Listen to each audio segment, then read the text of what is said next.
શકો છો। અને આપણા ભારત દેશ વિશે એક વાત કેવી છે અને હું મારી દરેક સ્પીચમાં કહું છું કે આ દેશ કેવો છે। શબ્દ એક શોધું ને સહિતા નીકળે, ખોદું કુવાને તો સરિતા નીકળે। અલગ તાસીર છે આ ભારત ધરાની, અલગ તાસીર છે આ ભારત ધરાની। જે આજે પણ જો જનક જેવો જનક આવીને ખોદે ને વાલા તો આ ધરતીમાંથી સીતા જ નીકળે, આ ધરતીમાંથી ભગવત ગીતા જ નીકળે।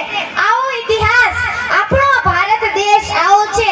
એમાંય કોળી સમાજ વિશે કહેવું હોય ને તો જન્મ લેવો એ સારી બાબત છે, ભગવાનના હાથની વાત છે, પણ કોળી સમાજની અંદર વીર વેલનાથના સમાજની અંદર જન્મ લેવો ને એ કિંમતની નહીં પણ કિસ્મતની વાત છે।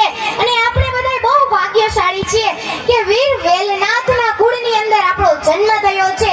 વેલનાથ બાપુનો ઇતિહાસ તો તમે સાંભળેલો હશે, મારા કરતા પણ જાજી તમને ખબર હશે કે જેણે આપણા સમાજ માટે પોતાનું જીવ છે એનું બલિદાન આપી દીધું। પણ એવું